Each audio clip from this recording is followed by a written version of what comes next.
Você já parou para pensar na importância dos rins para o bom funcionamento do nosso organismo? Quando esses órgãos eles começam a encontrar dificuldades para desempenhar suas funções, esses sintomas devem ser avaliados por um médico, um especialista, e exames podem confirmar o diagnóstico de insuficiência renal. E é sobre esse assunto que eu converso agora com Carlos Alexandre, que é nefrologista. Bom dia, doutor. Bom dia, Fabiola. Bom dia aos espectadores. Por que acontece a insuficiência renal?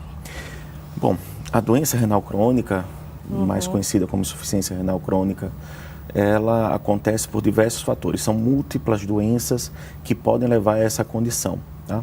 Mas basicamente o que acontece é a diminuição gradual da função dos rins, né? E mais frequentemente ela ocorre por conta ou como consequência de hipertensão e diabetes. Isso no Brasil e no mundo como um todo. É mito, então, dizer, por exemplo, as pessoas que não tomam muita água pode ocasionar problema nos rins ou não tem nada a ver? Vai de pessoa para pessoa? Isso é variável de pessoa para pessoa. Em relação à hipertensão e ao diabetes, isso de fato é mito. Mas beber bastante água propicia uma condição melhor para os rins, principalmente na situação do cálculo renal e da infecção urinária.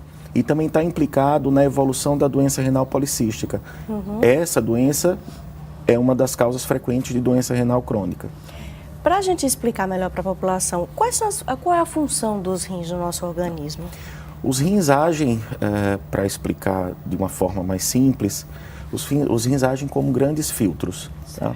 Os rins recebem 20% do fluxo de sangue ejetado pelo coração e ele filtra esse sangue continuamente, tá? É um filtro bastante complicado, porque ele filtra, ele reabsorve essas substâncias, grande parte dessas substâncias que são filtradas, e o que sai, o que é eliminado é de fato o que a gente chama de urina, tá? Mas basicamente é um imenso filtro trabalhando 24 horas por dia. Existe uma maneira de se evitar a insuficiência renal? Muitos pacientes perguntam isso, né? De fato, sim, né? Se a gente agir precocemente nessas causas mais comuns, se a gente conseguir fazer o diagnóstico precoce e tratar adequadamente, o rim não vai sofrer.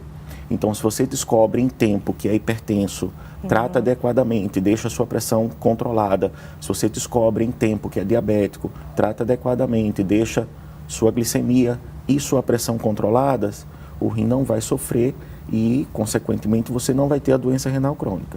É possível que essa doença ela se agrave ainda mais, chegando ao ponto de você precisar sempre fazer a hemodiálise? Sim, infelizmente a doença renal crônica ela tem um curso que é inexorável, né? A gente não lida com o paciente doente renal crônico com a palavra cura ou melhora, né? O que a gente consegue fazer é reduzir o ritmo de progressão dessa doença. Então, se ele estiver bem controlado, o rim vai entrar em falência em muitos anos. Se ele não ficar bem controlado, o rim vai entrar em falência mais rapidamente. Então, quanto mais controlado ele tiver, mais devagar, mais lento é esse ritmo de progressão, tá? E aí, quem sabe, ele não precisa de hemodiálise.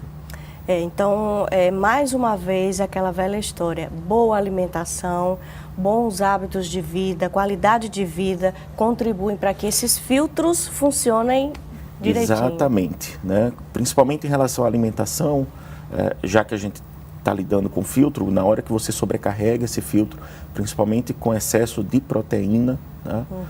Você pode piorar, agravar a evolução da doença renal. E quais seriam os tipos de alimentos que a gente pode consumir mais justamente para evitar esse tipo de coisa? Se você tem a sua função renal preservada, você não precisa se preocupar com isso, tá? A primeira e grande preocupação é em relação ao sal, né?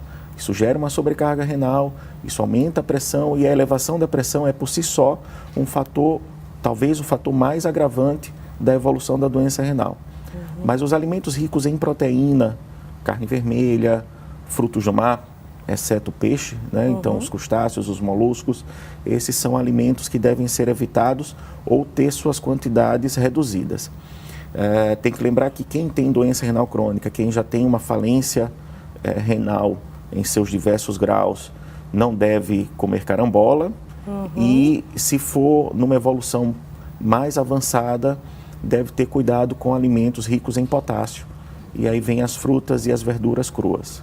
Então não tem muito a ver com essa questão da hereditariedade, não. São os hábitos mesmo do dia a dia, né? Existem doenças hereditárias que também causam doença renal crônica. A mais frequente é a doença renal policística, comumente conhecida como rins policísticos. Mas você tem também doença de Alport, doença medulocística, tem várias outras doenças que são hereditárias, que também causam doença renal crônica. Não quer dizer que os hábitos não vão interferir, tá? Vão interferir no sentido de acelerar ou lentificar essa progressão. Mas uma vez com uma doença genética manifesta, você vai de fato ter a doença. Tá? Mas e isso é uma coisa que a gente lembra para muitos pacientes. Não é pelo fato de você ter rim policístico que você vai fazer obrigatoriamente hemodiálise.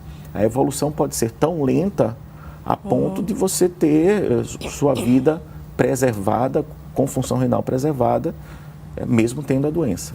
Ok, doutor. Muito obrigada pelas informações. E fica aqui a dica para o pessoal de casa. Vamos cuidar bem dos nossos rins, né? Obrigada, doutor. Com certeza.